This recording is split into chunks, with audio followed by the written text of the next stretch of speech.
ఇది సినిమాలో super hit సీన్లా ఉందండి. విలన్ ఛాలెంజ్ చేస్తే హీరోలు వితిన్ 2 months తీసుకెళ్ళి కట్కటాల వెనకాల వేయడం అన్నది భస్మాసుర హస్తంలాగా తన తల మీద తనే చేయబెట్టుకున్నాడు. Don't mess up with police, be careful, ఏం మాట్లాడతారు ఏం చేస్తారు అన్నది చాలా గట్టిగా చెప్పారు సజ్జనార్ గారు and entire police department. Thank you very much sir. ఒకటే చెప్పదలుచుకున్నా అండి, నథింగ్ ఈజ్ ఫ్రీ. మనకి జీవితంలో దొరికే ఏ వస్తువు కానీ ఏ విషయం కానీ ఉచితంగా రాదు. దాని వెనకాల హిడెన్ కాస్ట్ ఉంటుంది. ఆ హిడెన్ కాస్ట్ చాలా భయంకరంగా, చాలా దారుణంగా, చావు వరకు తీసుకెళ్లే వరకు ఉంటుంది. సినిమాలు ఏముంది, ఫ్రీగా చూస్తున్నాం కదా, అంతే కదా, దీంట్లో పెద్దది ఏముంది అనుకుంటున్నారు. బట్ ఆ పైరసీ సినిమాలు చేసేవాళ్ళు ఏమీ సంఘసేవ చేయట్లేదండి. వాళ్ళు ఫ్రీగా ఏం చేయట్లేదు. అంత పెద్ద పెద్ద వెబ్సైట్లు, అంత పెద్ద పెద్ద సర్వర్స్ అవన్నీ హోస్ట్ చేయాలంటే చాలా ఖర్చు అవుతుంది. దానికంతా ఆ డబ్బు అంతా ఎక్కడి నుంచి వస్తుందండి? మా దగ్గర నుంచి రావట్లేదు డబ్బు. మా సినిమా పైరసీ చేయబడుతుంది, దాని ద్వారా నష్టపోతున్నాం తప్ప మేమేం వాళ్ళకి డబ్బులు ఇవ్వట్లేదు. సో డబ్బు ఎవరు ఇస్తున్నారు వాళ్ళకి? అదంతా రన్ చేయడానికి మీరే ఇస్తున్నారు. మీ పర్సనల్ డేటా అమ్మడం ద్వారా ఇస్తున్నారు.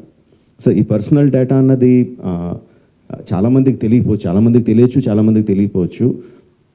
సింపుల్ థింగ్, మీ పేరు, మీ ఫోన్ నెంబరు, ఆర్ మీ పేరు, మీ ఆధార్ కార్డ్ నెంబరు, ఆర్ మీ పేరు, ఆర్ మీ జస్ట్ మీ ఈమెయిల్ ఐడి, ఈ మాత్రం ఇన్ఫర్మేషన్ ఉంటే చాలండి సైబర్ క్రైమ్ కమిట్ చేయడానికి. అంటే ఒక రకం కాదు, అది కొన్ని వందల వేల రకాలుగా వాళ్ళు మీ ఇన్ఫర్మేషన్ని క్రిమినల్స్కి అమ్ముతున్నారు.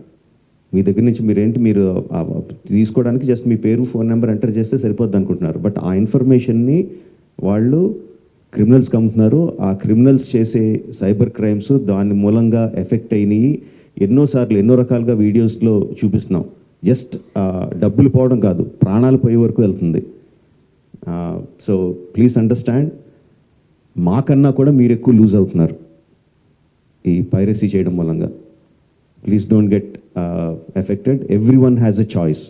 కొన్ని వందల రూపాయలు పెట్టి సినిమా థియేటర్కి వెళ్ళి చూడడం ఒకటి, సంవత్సరానికి కొన్ని వందల రూపాయలు పెట్టి నెట్ఫ్లిక్స్ లాంటి లెజిటిమేట్ సైట్స్ని సబ్స్క్రిప్షన్ తీసుకొని సినిమా చూడడం ఒకటి, ఫ్రీగా ఈ పైరసీ సినిమాల్లో పైరసీ సైట్లో చూడడం ఒకటి.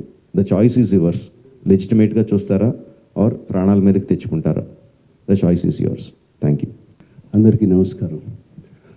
First let me congratulate the Telangana police. ఒక 2 months బ్యాక్ ఇక్కడే, 2-3 months బ్యాక్ ఇక్కడే సివి ఆనంద్ గారిని కూడా కలిసాం. అప్పుడు స్టార్ట్ చేసింది ఇప్పుడు సజ్జనార్ గారు. Is continuing the fight for us, fight for the piracy. Let me congratulate the Hyderabad police and Telangana police, not just for the Telugu industry. వాళ్ళు చేసిన this thing, what they have done right now, it is for all the Tamil film industry and Hindi film industry. వాళ్ళందరూ కూడా suffer అవుతున్నారు ఎప్పటి నుంచో. In fact ఈ ఐబొమ్మ అనేది అతన్ని క్యాప్చర్ చేసిందిగానే నాకు colleague from Chennai head called. వాళ్ళు ఫోన్ చేసి ఇక్కడ చేయలేంది మీరు చేశారు అక్కడ అని. So let me really congratulate the whole team of the Telangana police. And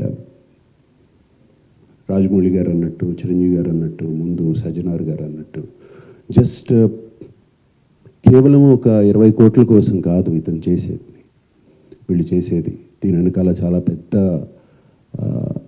international racket is there and international fraud is there. 50 lakh subscribers అన్నారు సజ్జనార్ గారు. సో వాళ్ళ personal data is completely exposed వీళ్ళకి. అండ్ ఐ రిమెంబర్ మా ఇంట్లో కూడా, మా ఫ్యామిలీలో కూడా just about 6 months back, 7 months back ఇదే జరిగింది. ఆల్మోస్ట్ ఇంట్లో ఫ్యామిలీ మెంబర్ని ఒక డిజిటల్ అరెస్ట్లో ఆల్మోస్ట్ 2 days పెట్టారు.